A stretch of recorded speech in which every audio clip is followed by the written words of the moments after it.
Welcome to the Prymal podcast.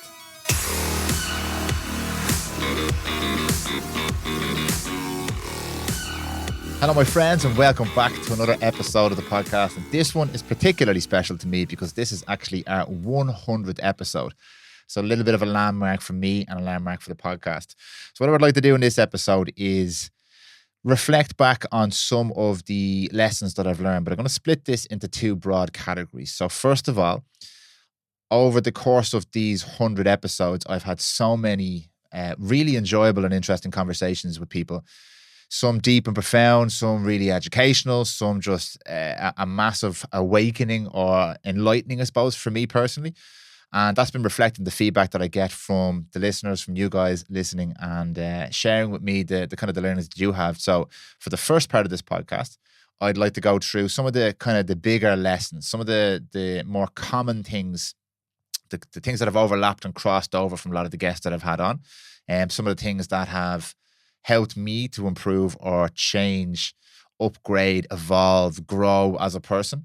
And some of the things that I've just found really, really interesting that I only have learned through doing this podcast and speaking to these people. So we'll cover that in the first part. And in the second part of this podcast, I just thought it would be interesting to share what I've actually learned as a person from doing it, from actually doing something for an extended period of time that I started out not very good, probably still not very good, but started out with no experience, decided I wanted to do this, and 100 episodes later, have kind of put together some of the pieces for myself. I'll share some of the challenges that I found with running this podcast. And yeah, so those learnings will be more along the lines of the things, the skills, the nuances that I've picked up over the course of actually doing it. So part one, the people, lessons I've learned from them. Part two, the lessons I've actually learned from doing something consistently and sustainably like this. I do have my notes here to keep me on track, so I'm not waffling on about this. And I have a little clock here, so I won't keep you all day. But to kick us off, this has probably been one of the most transformative projects I've ever done, because it's given me such access to people that maybe I wouldn't have had access to in my normal day-to-day. Having a platform like a podcast is interesting because if you were to reach out to some of the people that I have on this list and ask them for their time, not that they're not generous with their time, but they cannot give that time to every Tom, Dick and Harry who asked them to meet them for a coffee or to share an idea with them. But if you set the stage in the format of a podcast, all of a sudden the conversation takes on a completely different thing for me and for the guest, for that person, because it's a platform and it's a place where you can reach many people through the power of conversation. So I'm very, very grateful for everybody who's been on the podcast to date, and for all the guests who are going to come on in the future. But what's become really clear to me over time is that despite the fact that a lot of my guests would have not necessarily conflicting opinions, but different ideas about the world, different experiences, different perspectives from their own worldview and their own, I suppose, life and growth, when you have this volume of conversations, you start to see common threads between what people are saying. It's no secret that a massive foundation of my show is empowerment. It's for me to empower myself to live a better life, to learn new information, to develop new skills, to meet new people, and by extension, hopefully you, the listener, doing the same thing. So empowerment is a common theme throughout most of the conversations that I would have. And when it comes to empowering people, I like to talk about practical things we can do when it comes to health, wellness, fitness, performance, mindset, identity, purpose, business, all of these different areas of interest to me. And when you speak to people across these different worlds and these different arenas, you do start to see common threads that the people who are, in my opinion, successful or doing a good job all share. The things that they say, the theories that they posit, the expertise that they share, there are definitely pillars and principles and foundational information in there that when you see it overlapped and laid out across all these different arenas, you can start to actually see the foundational principle that you can pull out or I can pull out and apply to my life. So I'm going to go through some of those there today in this episode now. The first, and probably one of the most impactful ideas that was shared with me in the podcast and that I've kind of integrated into my life now is this idea of space. Myself and Brian O'Loughlin actually did a full episode on the idea of creating more space in our lives. But the foundation for this probably came initially from me hearing Naval Ravikant talking about space and meditation and how much of an impact that's had on his life and his success. I also spoke to Pat Divilly in an early episode, and we were exploring this idea of creating space for yourself to think, creating space for yourself to reflect. And without having that space, you're just constantly in the stream, you're in the river of madness, you've constant input and no time for processing. So that idea of being able to sit and process some of the information, file it away, implement it, develop an actual opinion on it is really, really important. And in a later episode with Adam Starr, who's a Buddhist meditation teacher, he shared a lot of the strategies that we can use to create that space. But for me, what space means and what I've really pulled out of this is really that processing part. I found that, and this is still something I'm working on, but the more time or space I gave myself with no specific purpose to the space, because a lot of the time I find we can start creating space because we're supposed to have space in our lives, and it becomes this regimental thing. I have to create this space, and we're looking for an immediate outcome from the space. I find that the idea behind the space, and once I started to create these small pockets of space in my own life where there was no real specific intention, the intention was just to be in space and to allow thoughts to come to the front of my mind. The more I started to do that, the more a lot of my life started to make sense in the way that I looked at my career, the job that I decided to do, the day-to-day decisions I was making. They started to make a little bit more sense to me because I was allowing myself to process the actions I'd taken, the decisions I'd made, some of the information I'd received, let that swirl around in my head for a while, develop thoughts and opinions around that, discard some things, accept other things, and then almost felt like I was filing that away in a part of my brain that was conscious, as opposed to unconsciously just cramming more information, because I'm a demon for that, cramming information into my head, podcasts, scrolling, Netflix, conversations, physically sitting doing podcasts. And it doesn't leave a lot of space for me to process a lot of the information. So a lot of it's actually wasted. So this idea of space, I found to really click in most of the conversations I was having with people. If somebody was talking to me about health and wellness, for example, this idea of giving yourself space translated for me into recovery. So everything doesn't have to be filled with forward moving action in terms of the training and eating and all these different things and like active recovery. So ice baths and going for walks, all really, really important tools. Big fan of all of those things. But the space part is the recovery part, the part where the body processes the stimulus, processes the input that you've just received, the training session. You need the sleep and the recovery for your body to process that and to respond and adapt.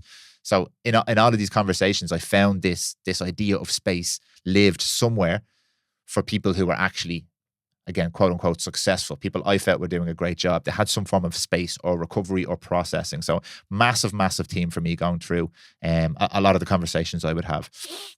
To build on that, this is something that I fell victim to for a long time as well. Always looking for the answer, always looking for a specific fix or a hack or the silver bullet that was going to solve my problem. Again, in every element of my life. Let's go back to strength and conditioning or training. What is the magic exercise that will cause me to grow? What's the magic food that will cause us to lose weight? What is the magic self-development pursuit that will help us find an enlightened state of being? And the answer that we don't want to hear, but that was just banging down the door for me, the more experts I spoke to, let's put it that way, the more people who are very, very competent or successful in their fields as experts, the more it became very clear to me that it wasn't a specific expertise we needed. It wasn't a specific tool we needed. It was usually the low-hanging fruit that would have the most profound impact for most of us. The simple things done well for a long period of time were almost always going to give us the best outcomes across the board. Though I can't point to one specific conversation where this is evident, I'll just point to all of them. Boiling it down, I say this a lot at the end of a lot of the episodes, boiling it right down, boiling the message right down. The advancements that we have in technology and medicine and health and all that kind of stuff are absolutely incredible. But realistically, a huge percentage of the issues that we have as human beings, not all of them, but a huge percentage of them, could be improved or enhanced or be given better outcomes if we were able to just do some of the more simple, basic things well for a longer period of time. And what do I mean by that? I mean the obvious ones, the ones you're thinking of right now before I even say them. Sleep, managing our stress, better quality of relationships, dialing in our nutrition, getting a decent amount of exercise. And by exercise, I mean both resistance, weight-bearing exercise and aerobic exercise. They are the low-hanging fruit. They are the things that if we were right now listening to this podcast to sit down and do an audit of our own lives, the initial reaction would be, well, sure, I do all those things, but how well are we doing those things? And how consistently are we doing those things? And how much are we committing ourselves to enjoying or embracing the simplicity of those things and applying them on a regular basis? Because for me, I would generally pride myself on being a pretty dialed in person physically. I train well, I eat well, I sleep well. But when I actually just scratch below the surface of that story I tell myself, there's so much more potential for me there to enhance how I feel and how I go about my day and how I perform by just embracing that a little bit more, just improving that a little bit more. Again, it's not about optimization a lot of the time when I'm having these conversations, being the best you can be. That's great. We should strive for that. Absolutely, in my opinion. But when it comes to illness or low energy or, again, stress or underperformance or overwhelm or all of these different things, doing a little bit of an audit for ourselves and just acknowledging that maybe I could do the simple things a little bit better will probably give most of us listening right now a pretty significant return. Obviously, there's outliers if people are dealing with disease or injury or there's all sorts of life situations where it's not possible to just do the simple things a little bit better. But I feel for the vast majority of people who listen to this podcast, because I speak to a lot of them, speak to a lot of you guys, we're leaving a lot on the table when it comes to the basics. And it's a massive take home for me across a lot of the episodes that I would have had. I'm excited to get somebody in, if the latest and greatest is an expert in this particular field. And by the end of the conversation, I'm kind of looking at them going, so basically we're kind of saying the same thing again here. It's the simple things, it's the basics, it's the low hanging fruit. And they're like, yeah, absolutely. And these people are maybe 30, 40 year experts in their field. So it's on one hand, it can be quite frustrating to hear that. But on the other hand, that's very empowering because all of those things, most of those things are within our grasp and they're just going to improve and enhance our experience as human beings. So I'm equal parts frustrated and delighted with that one.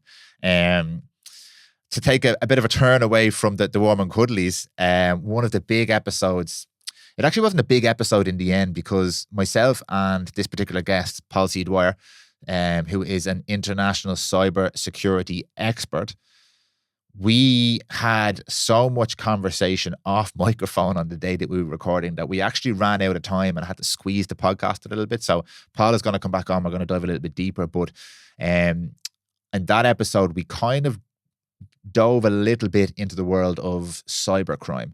And what you guys got on the podcast and the episode was literally, and I know people say this all the time, tip of the iceberg compared to what Paul was actually sharing with me. And he wasn't holding it back from the podcast because we don't trust the information to get out there or anything like that. It was more we felt having kind of an introductory episode would be helpful for people who aren't familiar with this world of cybercrime and cybersecurity. And this would lead on to kind of a more detailed conversation. But the reason it had such an impact on me is because a lot of us talk about, get your tinfoil hat on for this, but like the Matrix and the world and the impression of the world that we have and the narrative that we have and the way we think things work.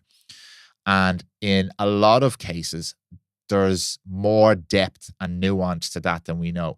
And when it came to what Paul was discussing with me about this cyber world, the digital world, which doesn't just mean social media and all the challenges associated with that and this kind of front-facing commercial world of digital consumerism or whatever we want to call it.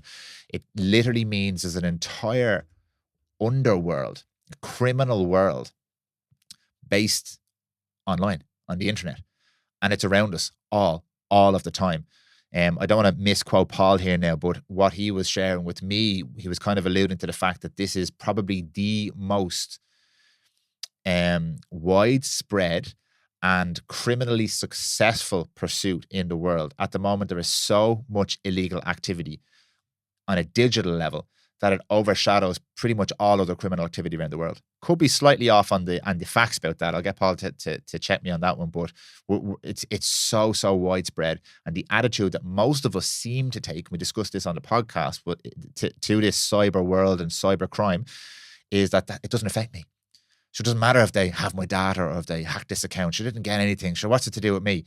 And what Paul was explaining was it's not about you. It's about the entire industry. And every person who resists this is somebody who is adding to our collective protection against cybercrime. Everybody who doesn't practice good digital hygiene, solid passwords, not sharing information online, sensitive information, actually caring about how your data is used and manipulated online. If we employ these practices, we are making it so much more difficult for this criminal world to take advantage of the bigger picture. And he also shared that for every euro, you might have been hacked for €10, or your auntie might have had 50 quid taken in a scam. But how Paul was describing this is that's another €50 entering into the pockets of people who are involved in some really, really shady shit. Really, really awful stuff. Trafficking, drugs, weapons, people. Every cent that goes into that world facilitates more of that. It greases the groove for more of that type of activity. So we do have a level of responsibility to understand that, and a level of responsibility not to be ignorant around this for ourselves as well. Our data is becoming one of the most important resources that we have. So like the episode itself wasn't sensationalist. It was really interesting exploration of the world of kind of cyber activity. And Paul gave some useful tips on how we can kind of sanitize our cyber world, be a little bit better with passwords and stuff like that. But this idea of the world that we exist in, or we think we exist in, it is an absolute illusion. Absolute illusion. That is not alarmist to say, and it's not conspiratorial to say. We live day to day based on the story we tell ourselves about how the world operates, and most of us don't have the comprehension or the experience to understand the digital element of our world. We deal with an interface. I have my laptop right here in front of me with notes on it. That is purely an interface. It's a way for me to interact with something I do not understand. The ones and the zeros, the code. I know my laptop is connected to the internet right now through the Wi-Fi. I have a basic understanding of that. I'm fairly tech savvy from a consumer point of view. But realistically, I have no idea what's actually going on behind the screen here. And there are people who will use that information and use my lack of understanding to create a world in which they prosper and they can kind of do what they want. Not the big day, but literally people who want to use that for their own gain, which usually means that somebody else is suffering. And as I said, this all contributes to a bigger problem, which is this underworld of really hardcore activity like trafficking, drugs, people, etc. So that was a big eye-opener for me in terms of my own, not lack of, it's not that I didn't care, but it wasn't prevalent enough in my life. It wasn't readily slowing me down or upsetting me enough in my life to dig any deeper, to think any more about it. And I feel that's the case for most of us. And Paul brought that right to the table across me there and challenged me with that a little bit. So that was a huge learning for me. And it was a really interesting one. And we're going to have Paul back on to go deeper into that. That was a real 90-degree turn off the direction I was going with the conversation there. But to move on, and this was a guest who I had on early last year, I think, or maybe slightly before that. But he was recently back in the studio on another podcast.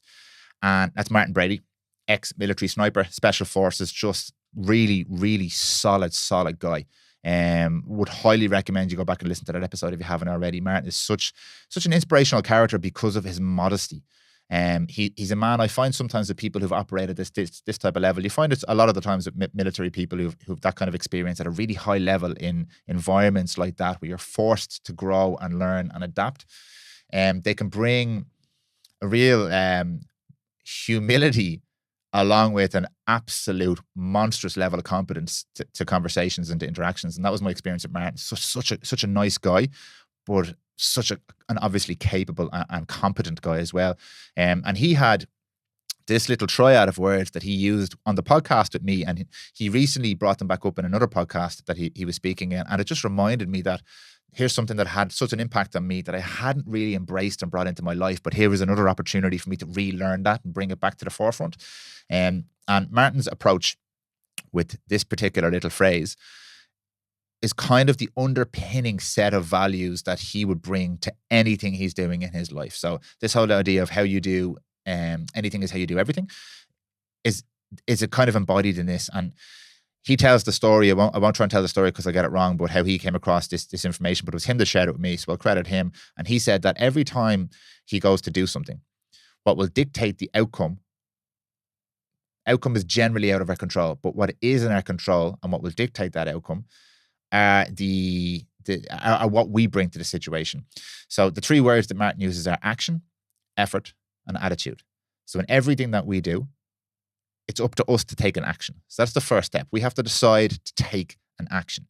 So when there's something in your head, when there's something you know you might need to do, when there's a situation presented to you, any one of these different scenarios, you have the choice to take an action or to not take an action. And that is a choice, action or no action. So that's the first step. We have that action. Then when you take that action, the amount of effort that you apply to that action, again, is going to have a huge impact on the outcome. So, for example, let's just use a very simple one. You go to a training session. You can take the action of going to the gym and you can take the action of lifting the weight. But the amount of effort that you apply to lifting that weight is going to have a much greater impact on the outcome, on how much you grow, how much stronger you get, how much fitter you get. So the effort that you apply is huge. So it's not enough to just take the action. You have to apply a certain amount of effort. And the effort is usually based on the amount of importance you put on something, but you can decide how much effort you're going to put in. So that's fully within your control. So it's in your control to take the action, and it's in your control how much effort you apply. And then the last bit's the bit that always gets me, really lights the fire there, and that's your attitude. Attitude is, when he said this, I looked back at my life. And I'm trying to relate this in terms that we understand here. And a big part of my life has been sport. I play Gaelic football. And a lot of these lessons are easier for me to understand in the context of sport. They're a little bit more nuanced in like relationships or life or business or things like that. But when it comes to sport, it's very black and white for me. I can see these things laid out. And I realized that I had always taken action. I've been an action taker in sport. Always take action, and my effort was always generally quite high. I always gave a good effort, but my attitude was always quite poor because I was just assuming that if I took the action and I put in a good effort, that's it done. But the attitude that you bring to something will dictate a lot of those other factors. It'll dictate a lot of your effort as well. If you have a really good positive attitude, if you have a growth mindset, a forward thinking momentum behind the way you formulate your thoughts and your ideas, if you bring that positive attitude towards something, it's going to add petrol to everything that you've done before. The action and the effort are going to be so much more because you're bringing a positive attitude. And when you take that out of that sporting context and apply it to anything in your life, you can start to see areas where, yeah, maybe you're doing the thing, but maybe you're just showing up and getting through it. And that's fine because there's a lot going on with busy people. We're tired sometimes. Can't be 100% all the time. But you can bring a positive attitude to most things you do in life. And it can completely change the experience that you have, number one, but also that the people around you have by your attitude. We've all been around people who just have that not annoying, preppy, everything is kind of great, delusional attitude, but that really positive, supportive, growth mindset attitude. And it bleeds off them and it affects you. It impacts you as well when you're around people like that. You can feel that attitude and it makes you want to level up and step up and bring more positivity to the situation. So you've got action, you've got effort, and you've got attitude. And you wrap all those three things up and apply it to a situation in your life, apply it to the next thing you're going to do, apply it to hanging out the clothes tomorrow morning.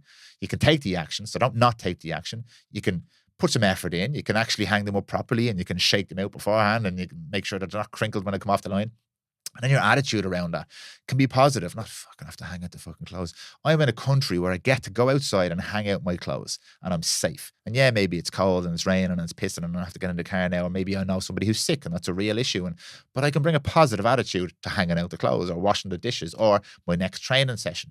Okay, yeah, I'm doing well. Things are fine. But maybe I'm in cruise mode here. Maybe it's make this thing a little bit easier on myself. Or maybe I've got a bad attitude because I wasn't picked last week or whatever it was. But you know what? I'm going to bring a positive attitude. I promise you, those are the things that the people who are looking for good signs are picking up on. They're looking for that attitude, that positive attitude. It doesn't necessarily matter how competent you are, how good your skill level is. If you're doing the action, if you're making an effort and you're bringing a positive attitude, it is a much bigger predictor of success for you. I don't want to say it's a given or an inevitability, but it increases your chances of having a good experience, whatever that experience is for you, so much more. And by proxy, it improves the experience of everybody around you because you're seen as this person. Like I view Martin. Martin came in here to do my podcast and he took an action. He drove here I think he had a 3 or 4 hour drive to get here. He took the action. He made the effort. He came in, he introduced himself. He wanted to know about the podcast. He asked me about the studio, made the effort. And his attitude was so positive doing a podcast. And it's had such an impact on me that here I am 2.5 years later. I'm talking about him. I'm talking about this. So action, got it wrong there now. Action, effort, and attitude. Get after it. The next thing I want to share is quite important in terms of my worldview. This really got me thinking, and conversations I've had since this podcast with other people who've listened, it's had a similar effect, I suppose, on them. And this is this idea that there are many ways to live life and many different worldviews that are valid. And I learned this.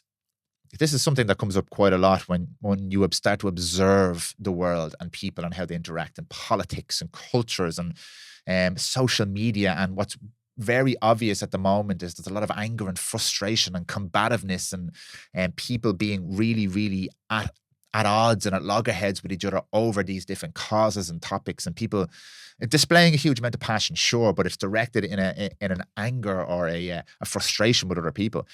At the way that those people choose to vote or live their lives or whatever. And people will say, oh, once it doesn't harm me or anybody else, is fine, they can live the way they want. But really, that's not true in a lot of cases, because I experience a lot of people taking it really personally when the two sides don't agree, or I take it personally sometimes when someone disagrees with a belief of mine or a worldview of mine. And that can be an issue. And I think it is an issue in terms of how we get along and interact with each other. But there was a moment in the podcast with Renoch O'Leary. Renoch is a forensic psychologist, and Renoch works almost exclusively with violent and sexual offenders, male violent and sexual offenders who've been convicted. And she does work with these people on behalf of the courts, on behalf of trying to rehabilitate these people and trying to understand where these crimes come from and what's going on that leads to this. Such a beautiful person, Renoch is. And the conversation itself, she was on a previous podcast here before with Conor O'Keefe, and it's had such a profound impact on me. Hearing her speak about her work and how she viewed this whole thing and her worldview, I was like, wow, this is just an incredible way to view people in the world. And this is real compassion. This woman is actively being compassionate as a professional in this space, which I can't imagine how difficult that must be as a woman to be in this space dealing with men who have assaulted women. Just such an incredible person Renoch is, and extremely intelligent as well, really well able to articulate these ideas. But when we were having our conversation, we were talking about men who commit these types of crimes, and I made some sort of comment along the lines of, okay, maybe something has happened to these people, but at some point we all know the difference between right and wrong. I think I was talking about violent offenders in this particular case. We all do know the difference between right and wrong. So despite the fact that it might be easier for me to make the decision that's right, because I'm not in a position or in an environment where the wrong decision is going to be something that benefits me and my family, or it's going to get me out of trouble, or it's going to help me relieve a debt. And I don't have to make those decisions in my life. But they still know what the difference in right and wrong are.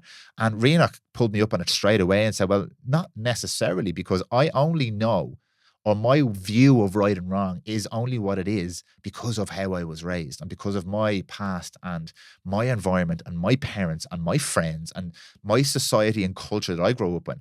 That's why I have the worldview that I do. And you take somebody from an environment where they didn't have any positive adult role models, their parents maybe weren't on board. The only way to survive in their environment was maybe through violence. That's how you survived as a young man in certain areas, through gang culture and stuff like that. And that was reinforced positively. If you were a violent person, you were somebody of value in your community. And there was nobody with a hand on your shoulder to try and steer you in the right direction and teach you about vulnerability and teach you about right and wrong. How the hell are they supposed to know? And it really caught me, because I was like, okay, it doesn't mean I should accept that people who do violent things that just come from that environment and it's accepted. But it does mean I should start to understand that just because I have a specific worldview and I have this idea of how the world works and why people are the way they are, doesn't mean that anybody else has that specific set of views. And it doesn't mean necessarily that I'm wrong. So just because this person has come from this environment doesn't mean my view of right and wrong is incorrect. But it doesn't mean it's the only view in the world. And I think as humans, we do struggle to really develop that sense of empathy and compassion for other people because we struggle to see things from their point of view. And that's just normal. That's just human. So deeper than the whole issue around offenders and criminals, it really sat me back. Even on the podcast, it sat me back. I think I could see myself going, oh, Jesus, she's actually calling me on that. And she's dead right there.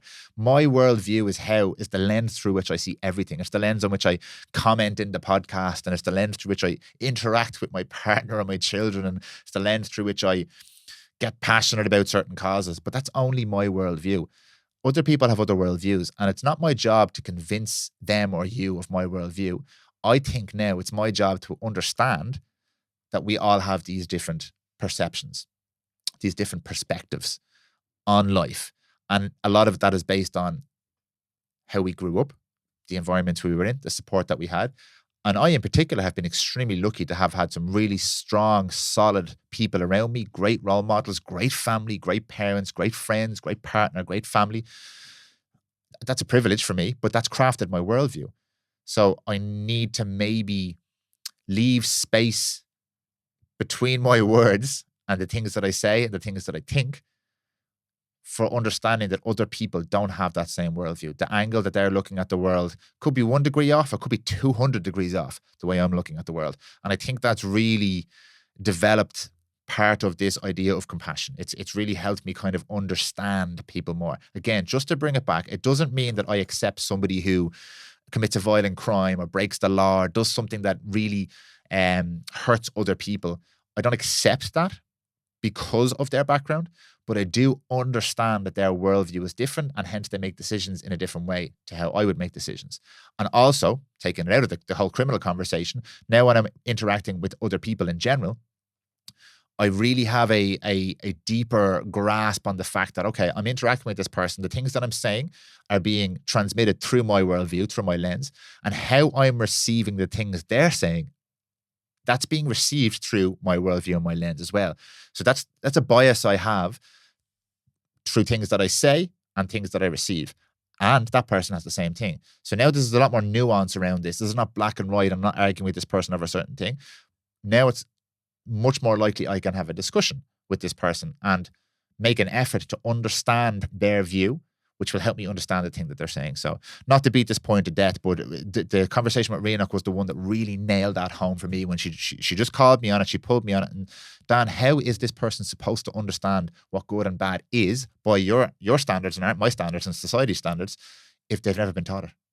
You're not just inherently born with that. I was like, fuck, she's goddamn right. So well done, Renoch. The last 1 or 2 points I'll bring up on this before I move on, because I don't want this to drag. To get away from that and the kind of the deeper side of things, health and performance, 2 big things that I kind of started the podcast in the realm of health and performance, really interested in it. And I'm less interested as I get a little bit older in like optimization and elite performance. And I'm more interested in longevity and health and enhanced experiences. I have experienced personally a massive increase in how much I enjoy my life and how good things feel and how good I perceive things to be, the healthier I am, the stronger I am, the fitter I am, the better everything gets. I've experienced that personally. I've spoken to many people who experienced that too. But health and performance often get conflated. There's often a mix-up, and we assume that just because somebody has a high level of physical performance, that they are a healthy person. I learned this through many different avenues. First of all, working obviously in the industry, I did. I trained as a physiotherapist. I worked in a clinic for 12 years. A huge part of that clinic as we developed was about 8 or 9 years of functional medicine, preventative medicine, lifestyle medicine, metabolic health. And I was exposed to a wide range of different avenues and niches within the health sphere. And also through my education and then through my sport and then subsequently through doing the podcast, I had access to a lot of people who would be experts in the performance sphere. So athletic performance and sport and fitness. And it became very, very clear to me that these are not the same thing. For example, let's take long distance running. Long distance running is a very, very difficult thing for the body to do. I want to set context to this straight away. I have massive admiration for people who run long distance, people who do elite ultra endurance. I have a fascination with it, actually. A good friend of mine, Conor O'Keefe, really, really high level ultra endurance runner. I've met lots of great guys in the industry, great girls in the industry, and I'm fascinated by it. This pursuit of running like a distance, 100 miles, 200 miles through the desert, backyard ultras. Like I do have a fascination with this, but that should not be associated necessarily with health, because long distance running takes a huge toll on your body. It's not a healthy thing to do if we're looking at health as optimizing how you feel, how your body performs from a health perspective, from your immune system to your cognitive function to your cardiac function. Long distance running, something like that, bringing your body to those extremes of performance, while it's an incredible feat of performance, is not necessarily healthy. So if you're a 5K runner and you're doing great 5K running times, which a lot of people who listen to this podcast probably are, it doesn't mean necessarily that you're healthy. It doesn't mean you're unhealthy, but health is a different thing. Health is that balance, is that homeostasis, is that interconnectedness and fluidity of all the different systems in your body working at an optimal rate. It's you having a good experience of life, no brain fog, minimal deep depressions and constant anxiety and elevated heart rates and aches and pains and inflammation and all these kind of chronic style symptoms that we would feel as a result of many different health concerns. Health for me is being able to exist in a state where you experience less of those things and more of the positive elements of life. You have a vitality around you. Obviously, you're not dealing with symptoms of all of these different conditions. You're not ill. You're not in a diseased state. For me, that's health. And 3 or 4 of the people who have had massive influence on me, Owen Lacey has been on the podcast many times, a really good friend of mine, had a massive impact on how I look at health.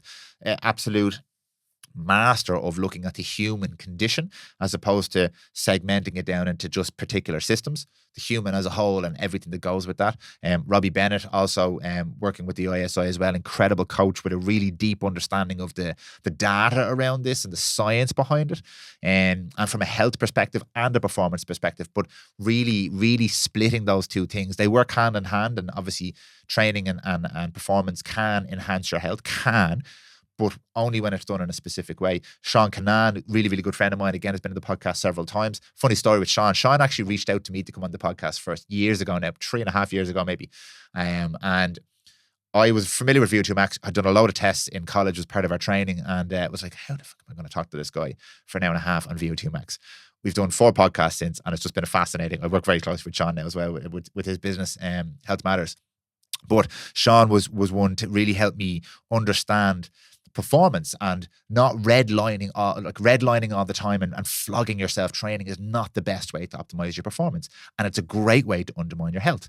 So that was a massive learning for me from Sean. And then Owen and Robbie were fundamental in my deeper understanding of the health space, and we actually worked, the clinic I worked in had a great relationship with Owen and Robbie and Adam down the ISI in terms of bringing that balance to the health world, bringing in the lifestyle factors and the exercise and the nutrition to your formal medicine and surgery. And it was the first time I really started to see those two worlds operating hand in hand, because they kind of tend to be isolated and work in their own little spheres. And Owen and the guys at the ISI and the clinic that I worked in, it was my first experience of, wow, it's not just the sum of its parts. This massively enhances somebody's overall health, wellness, and potentially performance when all of these different elements are taken into consideration together. So, that was a massive thing for me. Health and performance are not the same thing. And like, I don't want to just pick on long distance runners there. You can say the same for like elite level bodybuilders, anybody really who's pushing their body to an extreme or to high levels of performance. That in itself is a drain on your body's resources. So it's not healthy, but you can be healthy doing these things, but it does take an extra little bit of a look at the health side of things, not just saying, well, I run long distance, I must be healthy. Not necessarily. And the second kind of lesson from Sean and the guys was this idea of working smart and hard. Work smart, not hard, was something I used to say after I kind of started delving into this. Well, no, you just need to know the science and the ways around this. To me now, that's looking for an excuse. It's looking for a silver bullet. It's looking for a hack. There are no hacks. You must work smart, which means you must understand, for example, the difference between health and performance. You must plan things out. You must track things. You must reflect. But as we said with Martin there, you also need to work hard. You also need to apply yourself and bring a good level of effort and a good attitude to these things. Work smart and hard. And again, the people that I really admire and people I've gotten to speak on the podcast who I would deem to be successful people, they have this mindset. I'm going to work smart and I'm going to work hard. I'm not going to flog myself constantly, hustle culture, get after it, just go, 20 hours a day. I'm going to work smart. But when I'm working, I'm going to bring a level of intensity and effort to that. I'm going to have a good attitude. So like, again, you can see the threads just crossing over to the podcast have just been brilliant. And the last thing, there's loads of lessons, but again, we'll keep it relatively short for this one. The last thing that I learned was a question that I probably asked every single guest for the first 50 episodes of the podcast. This is to do with this idea of the emotional heart attack, the physical heart attack. One of the big things I had learned working in the medical industry was a huge amount of us would not change. We did not have the stimulus to change, the motivation to change anything in our lives until something happened that forced us to change. For example, first time I saw this was people having heart attacks. The vast majority of people we would speak to, or I would speak to, or I would meet who'd had some sort of cardiac issue, had all the information. Like, you guys know most of the stuff I talk about on the podcast. I know a lot of the stuff I talk about on the podcast with people when they bring it in. It's not a lack of information for us that leads to us having things like heart attacks or a health declining, stuff like that. Most people are very intelligent and have a good amount of information. There's an abundance of it available right now. Free resources on the internet at your fingertips right now because your phone is in your pocket. So it's not information we lack. It's action.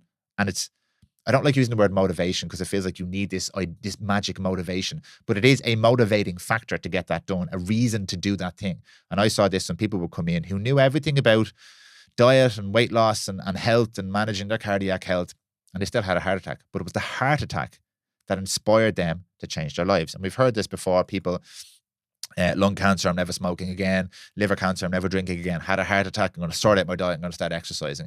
But I was interested in understanding, is there a way to help people not have to have a heart attack before they change their lives?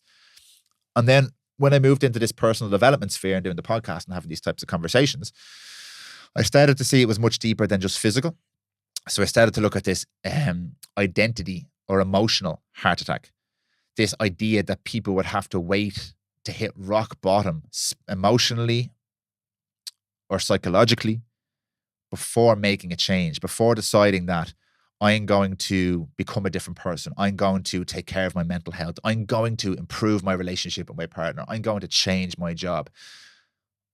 The heart attack from the medical world was just being repeated in the personal world and in the personal development world, in the emotional world, where I would see people have to hit rock bottom with serious levels of addiction or serious depression and anxiety or serious mental health issues before they would make this decision.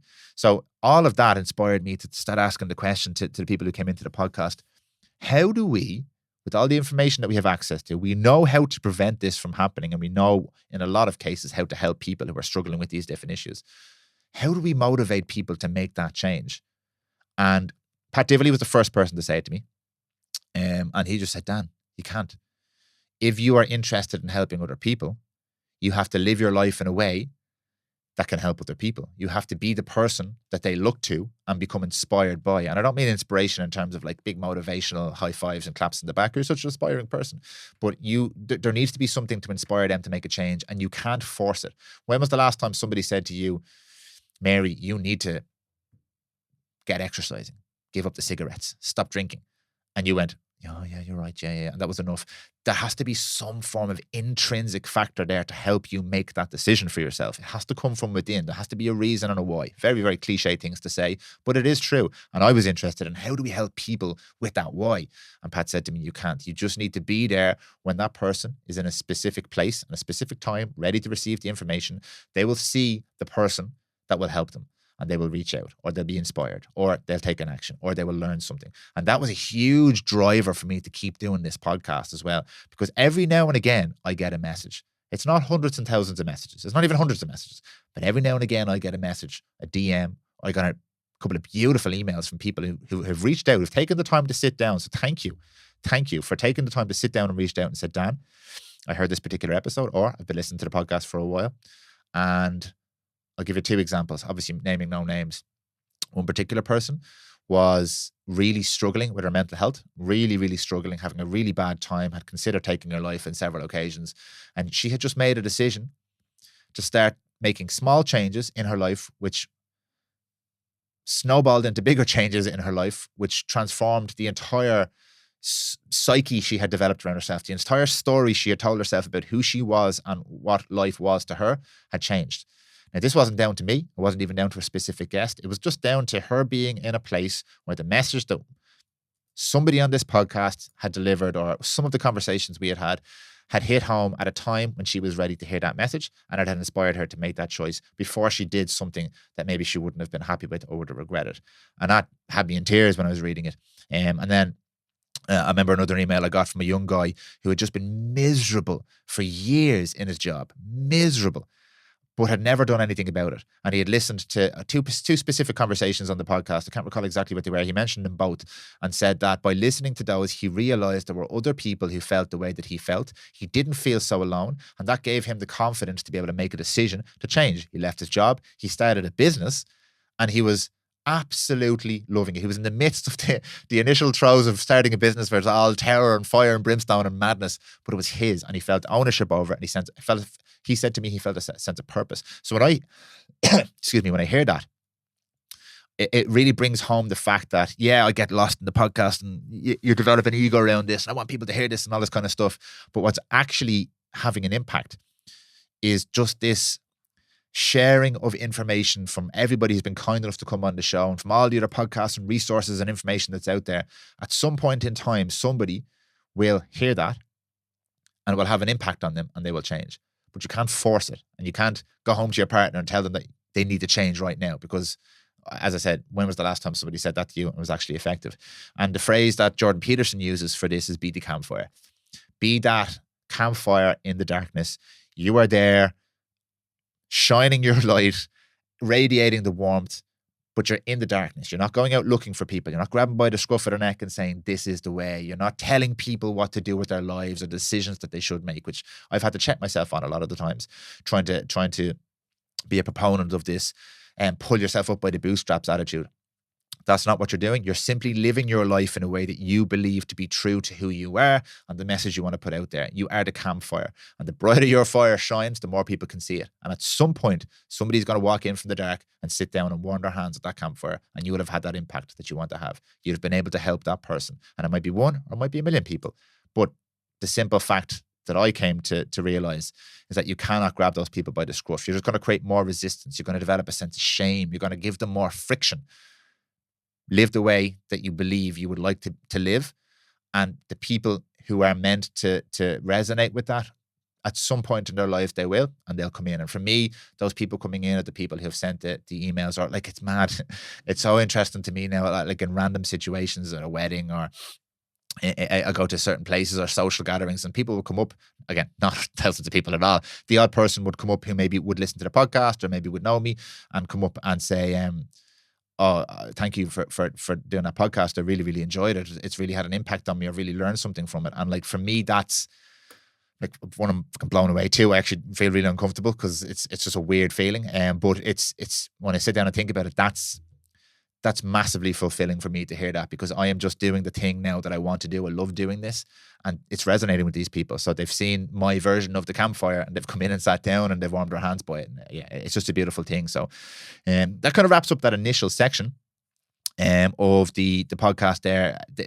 So many lessons I've learned from people. So many incredible people have been on the show. I've only mentioned a few there, a handful of them over the 100 episodes. Now, it hasn't been 100 people because there's been, Brian O'Loughlin has taken up quite a chunk of those episodes. A good friend of mine, and I've loved those episodes for a different reason. Those episodes with myself and Brian have given me, they are kind of my space. Me and Brian really enjoy sitting down and getting to explore a topic with each other, because we're both learning. We're about on this learning journey. So yeah, a lot of those episodes are purely for me, but they're probably some of our best performing episodes if you're looking at numbers and statistics, because they seem to resonate with a lot of different people. There's quite a lot of vulnerability in those ones. So a big thank you to Brian, obviously. But yeah, if I haven't mentioned somebody on this, it's not because I haven't learned, it's because I don't have time, and I've just picked a couple of lessons that are resonating with me right at the moment. But such an incredible experience to have gone through these episodes. And like, I'm really only getting started with this thing. And everyone says this, I'm literally only getting started with this podcast. But the lessons I've learned so far have had a massive, massive, profound impact on me. So what I'm going to move on to now are the things that I've actually learned from doing this project. What are the things I've learned on a practical basis from doing something for a sustained period of time that has lots of friction and challenges that the vast majority of people don't do?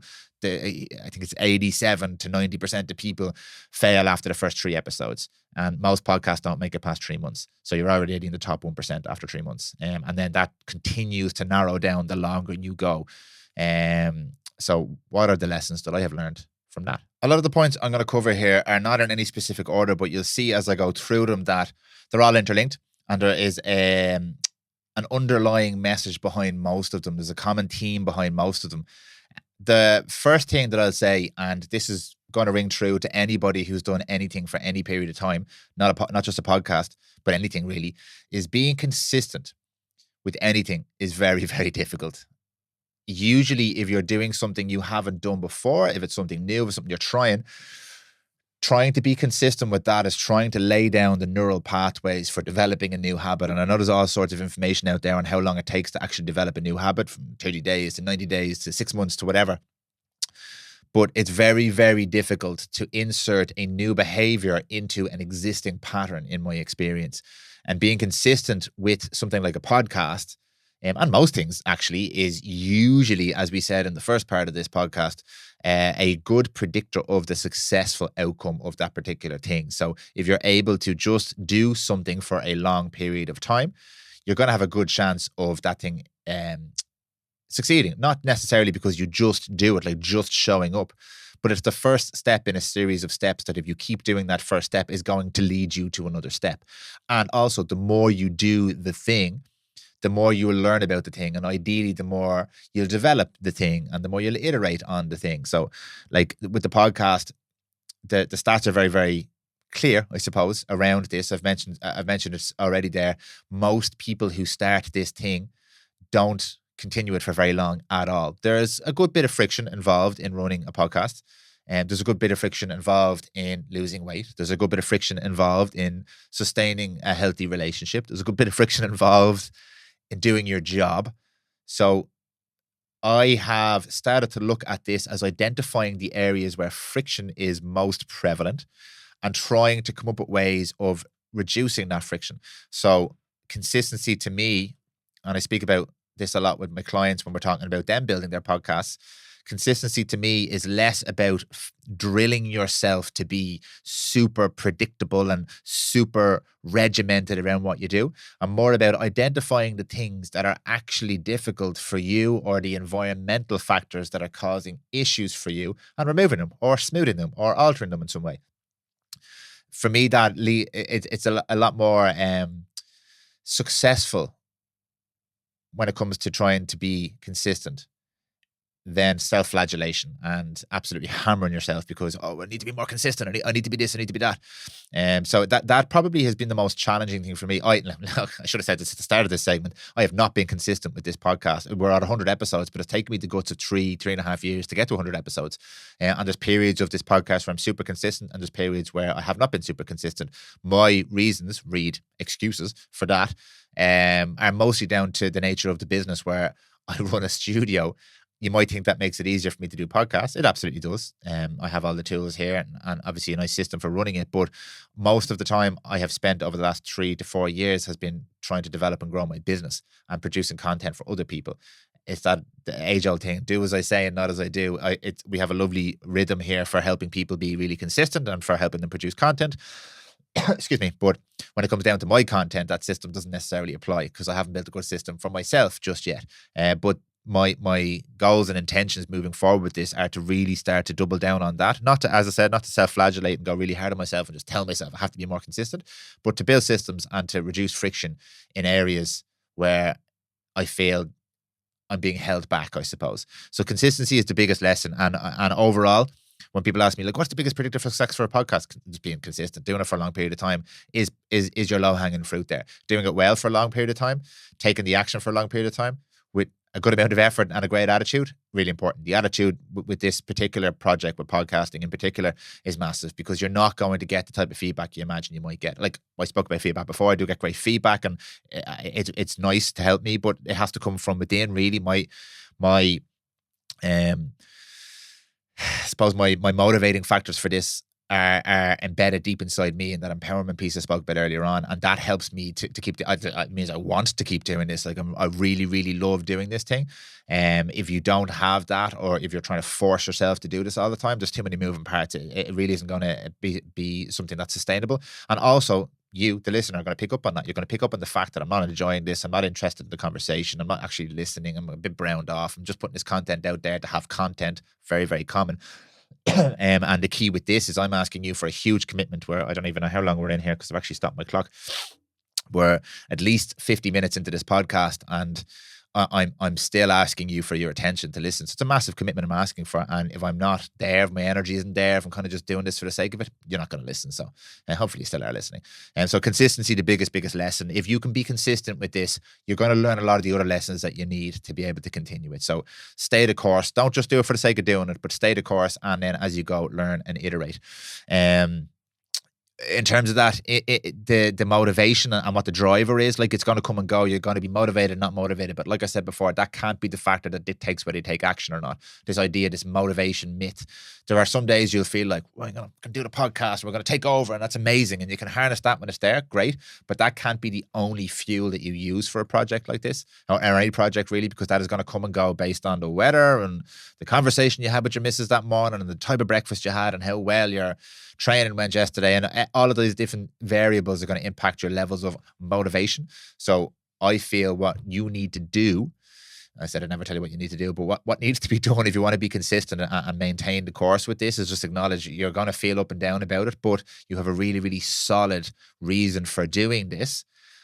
And you're going to, as I said, build a system and reduce the friction that allows you to keep doing it no matter how you feel. Massive, massive lesson there. And curiosity. Without curiosity, now let me put a caveat in this one. The type of podcast I do, and the type of podcast people I meet who like to do podcasts, it's very. I mean, you've listened to the Prymal podcast. It's like this. It's conversational. It's hopefully educational. It's inspirational. When I'm speaking to my guests, I do feel inspired a lot of the times. It's long form. It's genuine. And there's a huge amount of curiosity there for me. The whole thing is driven. That's a big driver for me through this. The empowerment piece is one, but curiosity. Like, I rarely have somebody sitting in front of me in the seat that I personally am not curious about. In fact, it's the other way. A lot of the times, I'm not particularly interested if anybody else is even curious about this, because I'm curious, and that's just my particular style. But there's a genuine curiosity in me, and people have given me some very kind feedback on the podcast and how much they enjoy it and they enjoy the conversation. And my answer is always the same: is there's nothing specifically I'm doing here that's noteworthy, or that I've consciously decided I'm going to do this because it's going to get people to give me this kind of feedback. It's just a genuine curiosity. When you hear me ask questions, it's because I want to ask those questions, because I want the answers, because I'm interested in learning, because I find the person in front of me fascinating or interesting in some way. And I think for this style of podcast, it's kind of a non-negotiable. If you're not curious about this, again, you, the listener, are going to hear that in my voice. You're going to see it in my face. You're going to see it in the reaction of the guest across the way. The guest is going to pick up on that. They're going to feel that. We're so intuitive as human beings. That's a massively important piece of the puzzle here, is that curiosity. Without that curiosity, it's just an empty conversation. It's a facade or a pageant, or it's not genuine. And again, a lot of hallmark terms being used here, but yeah, I find that's really, really important to have that level of genuine curiosity, and it will help steer you through a lot of the difficult questions you have around the podcast. Who should I speak to? What should I talk about? What questions should I ask? Just be fucking curious. Who should you speak to? Who are you interested in speaking to? What do you want to know about? Who do you want to have a conversation with? Be curious. What questions should I ask? What do you care about? Like, what are the answers that you're looking for? How do you want to empower yourself? Ask those questions. And like, I obviously run the studio here, and a big part of the program that we run is based around the strategy, helping people actually build and design their podcasts. It's a huge part of it. It's the most important part of it. Like the fancy production and all that is fine, but without that strategy, it's nothing. And we always have that conversation. People are asking me these questions, and hey, like, who should I have on? Who do you want on? It sounds so obvious, but we feel like we have to create something. We have to create this thing. whereas really the creation is in the curiosity and the conversation and the engagement, the authenticity and the energy between you and that person. And that's only possible if you actually are curious and you care. I'm sorry, I'm coughing a bit here. I'm gonna have a little bit of a drink as I go to the next one. The the the big V word is something that I probably say on a lot of podcasts. Excuse me now. But I suppose it's the thing I have learned to do the most, which has had one of the biggest impacts. Let's keep saying the word impact today, but vulnerability. Being vulnerable is an interesting thing. And being vulnerable in this type of format is even more interesting because you're doing it in essentially what's a public space. This information, this podcast is going out into the public, into that sphere, into that platform. And that can be extremely intimidating. And to give you maybe my perspective as a facilitator or a coach, I suppose, or something in this space, when I'm working with somebody on that vulnerability piece, the symptoms of not being vulnerable are generally the persona. So this thing we present, this face we put on, the telephone voice that we use in podcasting or conversations when we meet people for the first time, it's a defense mechanism against being too vulnerable. And to a certain degree, that serves us as human beings. You can't go to someone you just met and pour your heart and soul out. It serves a very practical use for us as well, in terms of it gives us an element of distance from somebody until we can establish, is this a safe relationship, and we can be a little bit more vulnerable, and that's fine. And that's the kind of process that I've experienced, and I see my clients experience as we go through this podcasting thing as well. It's a fantastic teacher for the power of vulnerability, because you get feedback quite quickly off being vulnerable. And let me explain that. When I'm in this room with somebody, it's already a vulnerable space. It's a fairly tight room. It's small enough and it's very intimate, and you're sitting directly across the table from somebody. And usually with my podcast, there's no one else here, or if it's a client, I'm in the production part behind here, and the client's out here face to face with somebody, and that's already an intimate situation. But you're not necessarily vulnerable straight away, because you can still have the persona and the act and all that kind of stuff. But I have found that if I, or the person sitting in the hosting chair, is able to express a little bit of vulnerability, and it doesn't mean deepest, darkest secrets and telling people what's gone on in your relationship that day or whatever. It's more about a genuine expression of emotion, that vulnerable emotion, sharing something of you that gives people a little bit more of an insight into who you are or how you're feeling. Talking about things traditionally that, as men, I'm going to speak as a man particularly here, we would view as making us sound weak or soft, talking about our feelings, or not doing great, or not being the dude or the guy. Just sharing that in not a, what's the word I'm looking for here? Not in a way that's looking for sympathy or that's fishing for a reaction, because that's a kind of a problem on the other side of the coin nowadays, is the false vulnerability and the false tears and all that kind of stuff, because it gets a certain reaction socially, or how brave for sharing. It's not doing it for that reason. But I found that by expressing a vulnerability, two things happen. My guest generally sits forward in the chair, becomes a lot more engaged, and their eyes widen slightly, and they're a little bit more relaxed, and they start to realize, okay, this guy is not a threat here, and he's actually sharing something I feel a bit more comfortable to share myself. And I have found that by me expressing a little bit more of that vulnerability in here, I get such a colourful response from my guests then, and it becomes such a deeper connection and relationship. And I know I might say this, I probably say this a lot actually. Before we turn the mics on, we talk about this. Usually when a guest comes in here, they're someone I've never met before. And usually if we record, say, a 2-hour podcast, that's probably 4 to 5 hours of conversation we've had in the room, because before and after we've started to build that rapport. And especially after the podcast, there tends to be a deeper level of connection there, because we've both expressed a little bit more vulnerability. We've both shared a little bit more. We've both trusted the process and trusted each other to kind of lean into that a little bit. And the growth that I personally have experienced from that, and the growth I see with a lot of the people that I work with, is phenomenal. And again, it's just by opening up a little bit more. The second benefit I've seen to that, and the second reaction I've gotten to that, is the feedback on the podcast. When people reach out, but when I meet people especially, as I mentioned before, potentially meeting people at social events or meeting people in the community who I haven't directly interacted with before, but maybe listen to the podcast.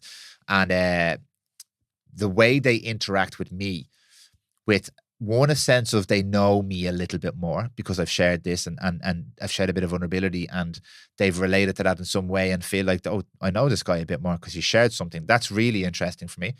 And then two, how they feel a bit more connected or heard themselves.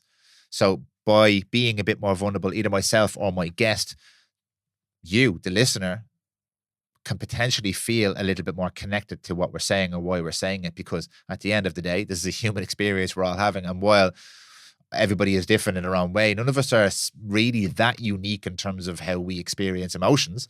So if I'm sharing how I maybe have felt in a certain period of my life, there are most likely a lot of you out there who can resonate in some way with that. And that's incredible. And that has come as a direct response from me being able to be a little bit more vulnerable. But all of those benefits aside, I personally have learned to grow from that as well, and to trust that, okay, 99.9% of the feedback and the interactions I've had as a result of being more vulnerable here have been positive. 99.9%. There are some small outliers. There are some people who just have stuff going on and it doesn't work for them. And that's absolutely okay. But I expected it to be the other way. I expected when I started on this journey to, like, even using social media platforms and Instagram in my head, I was like, this is for children. This is ridiculous. This is doing podcasts, very self-serving and very self-interested. And I'm going to get all this negative feedback. People are going to laugh. Overwhelmingly positive. By me really embracing the vulnerability of this, really not, I've listened to episodes, go back and listen, please don't, go back and listen to in the first 25, 30 episodes. I very quickly caught myself recognizing that that's not me, it's a persona. Even now you're listening to a persona of me, but I feel it's much closer to who I actually am, much closer to the person you would actually meet if we ran into each other on the street. And that's true, trusting this process, being a bit more vulnerable, getting that positive feedback, growing personally, and then trying to lean slightly further into that.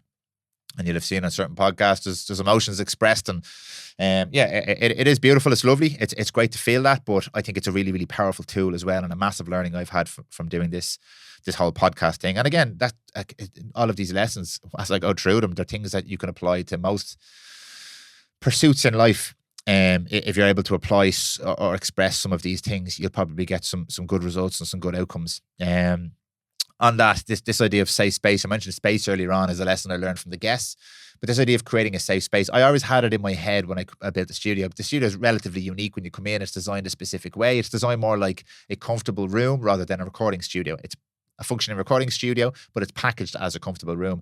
I learned this through the clinic that I worked in. People who would come in to the clinic, I would tend to meet a lot of these people and have conversations with them about who they are and what they needed and how we could support them and things like that. And the space was always really important. A lot of the people who come to visit a doctor's office are feeling vulnerable anyway, and they're feeling unsafe and they're feeling scared, and maybe they're ill and they're looking for answers. So they're already in a vulnerable state. And the environment that you could create for them, even with little things, not even necessarily the room, but a cup of tea or calming music or dimming the lights slightly, or just creating a nicer, calming environment. And the more I interacted with people in the meditation and therapy spaces and the wellness spaces, the more I realized that this was creating a form of a safe space for people, an environment where people felt like, okay, they could be themselves a little bit more. There was no real danger or threat. This leans into that vulnerability piece as well. If you're vulnerable, you're creating kind of an emotional safe space for people to be vulnerable with you, because they realize there's no real threat here because this person is letting down their guard, so we're not going to clash on things.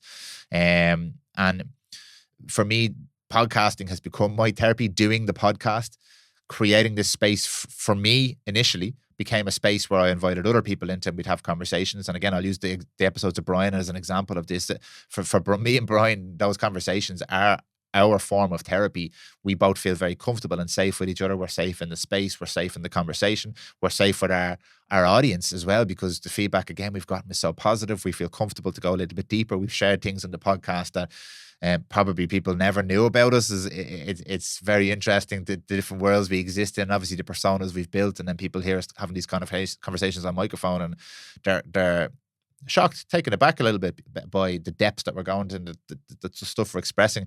But in a lot of cases, that's the only place that we express those things, because we feel like we've created this environment, this space. So it is that learning for me, that big pro behind podcasting specifically, done right and done with that kind of intention behind it and a good attitude, it is that kind of safe space. Now, that's not a rule for podcasts or anything really. It depends on the intention behind what you're doing and how you do it and how you hold that space. But it's something that I've really learned. I don't claim to be any sort of facilitator or anything like that. But it has taught me a lot about myself, how I interact with spaces and how people respond when they come in and how I can make that a more comfortable journey for them. And as a result, the conversation is so much deeper and richer. And a massive lesson for me there. The one skill, I don't know why this wasn't top of the list actually, because it's probably the most important thing. Everything I've said so far is the most important thing, but a skill which cannot be overstated enough. And I actually think I spoke with Owen McDermott about this, who is a communications expert. Listen. As people in my direct family at home right now laughing and saying, yeah, learn your own lesson there, pal. But I think the biggest skill, practical skill that you can learn, which seems kind of weird to say because we all listen, actually listening. You're probably all able to think about, let's stand around the podcasts or content or things that you consume or conversations you've been a part of where it is so obvious that one or both people are not actually listening. Like politics is a great example. It is on the broad stage at the moment. Nobody fucking listens in politics. Everyone's just shouting and trying to affirm their own views and get their own points across and convince the other side. There's not a lot of listening going on. I have found that when I'm doing a podcast, when I'm having a conversation, has bled into other areas of my life now in a positive way. The ability to actually listen to what somebody's saying on a physical level, listen to the words coming out of their mouth. On an emotional level, listen to how they're saying the words, look at their body language. That's why I'm a big proponent of doing these things in person. The whole Zoom thing is very convenient. It's fine. It has its place, but there's no comparison to sitting down in front of somebody and feeling that energy and reading their body language and seeing how they engage with you and giving them some positive reinforcement and listening and showing that you're actually listening by expressing an opinion about something that they've just said or giving your input or thoughts or like speaking back to them about what they've said to you and giving your own twist or spin on it. And it really, there was something somebody said to me a long time ago, or maybe I heard in the podcast, was even if you don't necessarily find somebody interesting, which you should in the podcast sense based off our curiosity talk there, you should find that person interesting. But even if you don't, the ability to listen to somebody you don't necessarily find interesting and let them know that you're interested, be interested, actively engage in being interested in that person. And the skill we need for that is to listen to them. It can completely transform that interaction because as soon as somebody recognizes that you're genuinely interested and you're not just parroting stuff back or skipping to the next question or waiting for the biggest one, waiting. A lot of people give me this feedback. I felt like she was just waiting for me to finish speaking so she could get her point across. I hear that all the time. And it's very, very obvious and very, very evident. Not just to the person sitting in the seat across from you, but to you, the listener. It's very evident when you're listening to somebody having a conversation that they are not listening, that they are not actually absorbing what's being said to them. They're not actually engaging in that. They're just kind of waiting, tapping, looking down at the notes, thinking, what's the next thing I'm going to say there? To get their bit in or to give their opinion. Listening is a superpower, and which sounds so funny, but actually listening, which is different. Hearing somebody say something is different to actually listening to what they say, processing that. I have found a strategy that kind of helps me is the pause, the power of the pause, as they say, to when somebody says something, not have this need to immediately respond. I do listen to some of the episodes sometimes when I do rarely listen back. And I find that sometimes I'm quick to respond or so eager to engage that I haven't fully listened to what they've said. And it's not that I'm ignoring them, so I'm excited about the conversation or I speak really fast, which leads me to try and jump in straight away. But the power of taking a second, creating that space between what they've said and what my response is, gives me a chance to maybe process it a little bit more.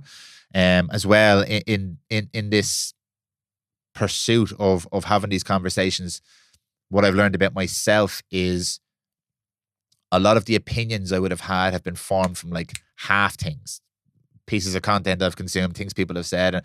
But when I'm actually listening and trying to engage in a deep conversation with someone, it forces me to stop and think, well, what do I actually think about this?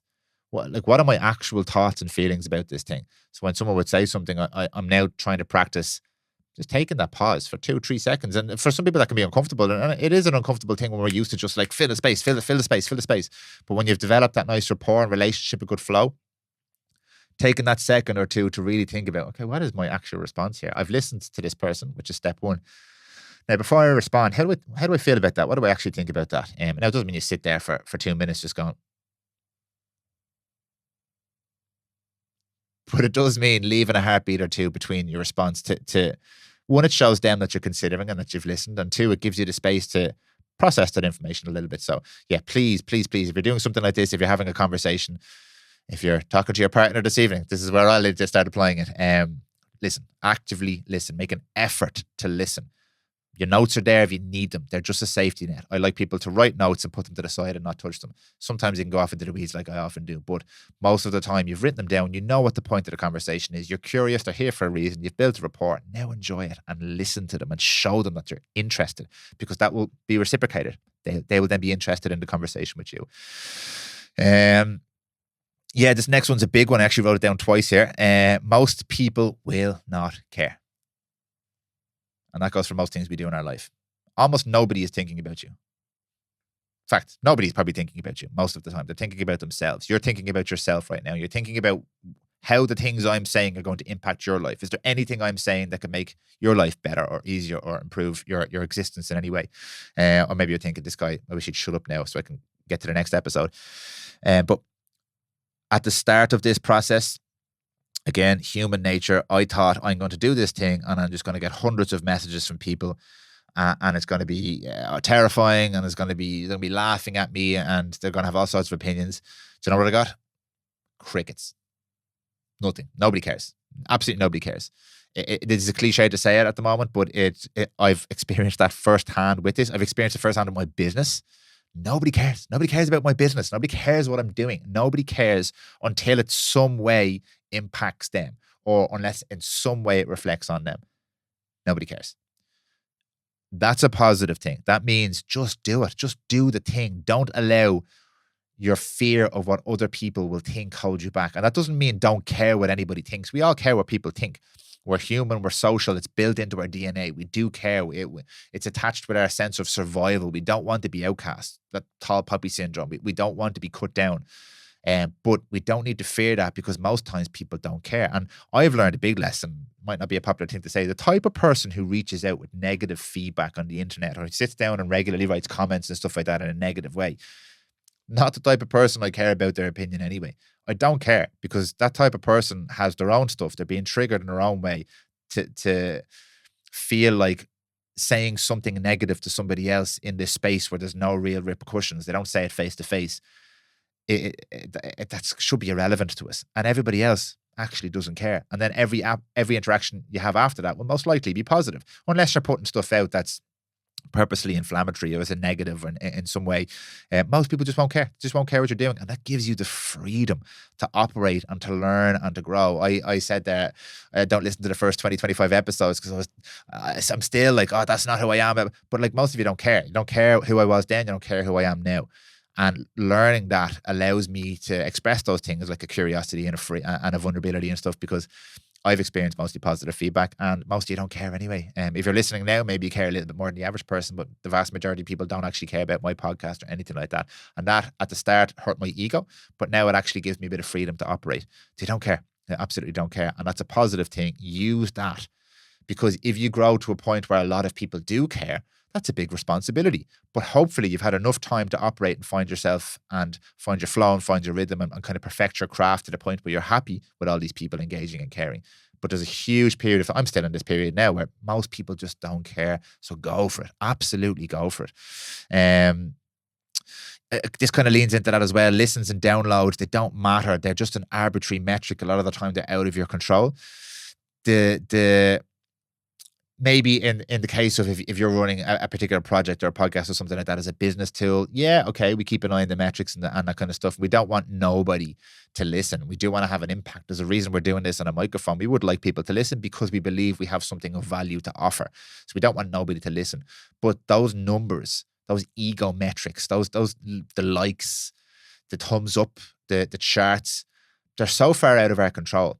What is in our control is our action, our effort, and our attitude, how we apply ourselves to this thing. And we should set our own metrics for success. For example, my metric for success, did I meet somebody who I believe is interesting, engaging, friendly, that I'm comfortable with, and that I've now added to my network of people that I can now engage with. And in some cases, some of the guests I've had on my podcast are now some of my best friends, because they've come here and they've engaged with me in this. We've developed a relationship, and they're my best friends. That's a massive metric for success for me. I have a few goals for going forward, which I'll share at the end, but like a big one there is meeting more people and developing new relationships. That's a metric for success for me. And that's something that I can control because I can identify these people. I can reach out. I can make an effort. I can bring a good attitude. I can hold space for them. I can be curious. And the chances are we're going to develop a nice relationship if we click.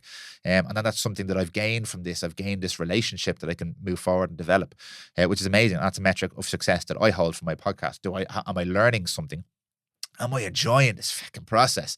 Is it something I like doing? Metric for success. As soon as the answer is no, then there's something wrong with something I need to change, something I need to adapt. I always get caught up in the numbers. How many people are listening? Where is it on the scale, the charts? You've got the apps, you can track it. But I'm getting better at catching myself and thinking that doesn't necessarily matter that much. But it doesn't not matter at all. I do want more people to listen. I'd love the show to grow. I'd love the show for several reasons. I'd love to have more opportunities to reach more people. And fortunately or unfortunately, the growth and the platform that you have will dictate the access you have to certain people. But it's not the most important thing for me, because a lot of the people I speak to have absolutely no following or audience, and they're more than happy to be involved. And they're some of the best conversations I have, some of the best relationships I build. So that's not a massive priority, but I would like it to grow. But I'm getting better at catching myself when I get upset if the numbers aren't where I would like them to be. And then I remember, well, the numbers aren't where you want them to be because you haven't done the work. You haven't been as consistent. There's areas you can improve. So if you want that, there's other things you can do. So yeah, removing yourself from those arbitrary metrics. They don't mean what you think they mean. And a lot of the time, and trust me on this one, because I work with a lot of people who are in the space of influence and social media and growth and podcasts. A lot of it's vacuous. A lot of it's empty. A lot of it is not what it seems on the front. A lot of it is all show and no go. Not all of it. I'm not just casting stones here, but yeah, I don't compare yourself to that world. It's arbitrary. It doesn't mean what you think it means. So make sure that the metrics you set out at the start are things that mean something to you. They have value to you. And then really respect the people who come along with you on that journey. You, the audience. I'm so grateful to you, and I hope I respect your time and that the information I deliver is valuable. And that I'm leaning into these things I spoke about today. Not just for you, it's for me. It is a selfish pursuit, but I hope that respect is coming through, because I'm not just trying to get a certain place with certain numbers and certain following. I'm trying to do something that actually has an impact and helps to empower me, and by extension, you guys, through the camera, through the earbuds. So yeah, I do hope that comes true, and I'm very, very grateful. And this one's, it's a little bit fluffy, but keep thinking about your why. We kind of discussed this in a few different stages throughout today's episode. If there isn't a reason beyond the arbitrary. Now, if you want to do a podcast to top the charts and to be an influencer and do all those things, amazing. But make sure it's what you want to do. Make sure it is what you actually want before you chase that. I have no problem with those things. It's not what I want, but I don't have a problem with it if you genuinely want it. But I do have a lot of conversations with people who maybe reach out to start things like this or shoot content for their platforms or do a podcast. And when the answer that I receive of like, why do you want to do this is, I'd love to be the top this in Ireland, or I'd love to top these charts or get this many followers or this many numbers. I'm like, okay, if that's genuinely the reason, great. Okay, we will have a look at that. But let me ask you a few more questions. And inevitably, with 95% of people, you get a little bit deeper. And there's a bigger reason there. There's a mission. There is a why. Again, sounds a little bit hallmark, but that is in there. If you feel a calling to do something like this, if you feel a calling to change your job, if you feel a calling to do something in your relationship, there's a deeper why. And it's the same with something like this. Understanding what that is and constantly refining that, reflecting on that, and going, is this what I want? Is this meaningful to me? Am I getting caught up in the trappings of what this potentially means or looks like to other people because they don't fucking care? Or is this actually something that holds value for me, and I believe I can have an impact here on it, or I can share something with my community, or I can maybe impact other people's lives, or I can entertain people and be funny and add some humor to the world, or like, what's the why? Again, yeah, fluffy, but it really is important, and it should be a focal point constantly for you to go back and reflect on, because that can change as well. It can adapt and change. What will I keep doing this podcast? I will do this, I think, for the rest of my life, unless something changes.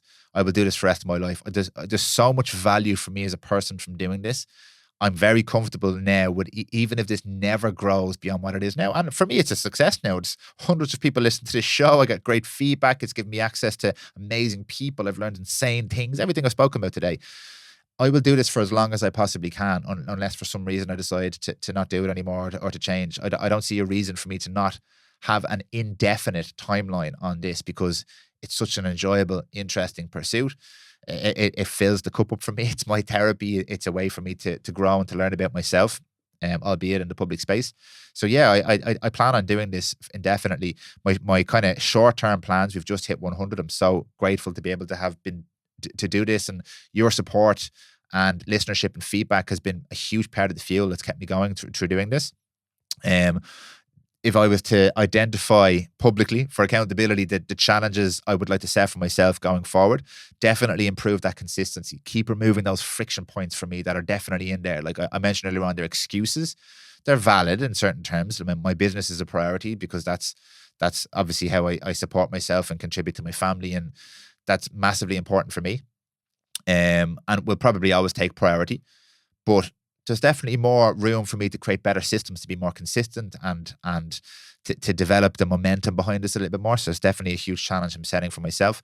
I would definitely like to start to challenge my ideas a little bit more. I feel like in a lot of the conversations I have, the people I bring on, they're very aligned, and I bring them on because they're aligned, and I'm interested in what they have to say, and I'm curious about who they are, and I want to get their viewpoints on certain things. And I'm not saying I'm going to bring people on who disagree with me or who I disagree with them, because it'll make for good podcasting.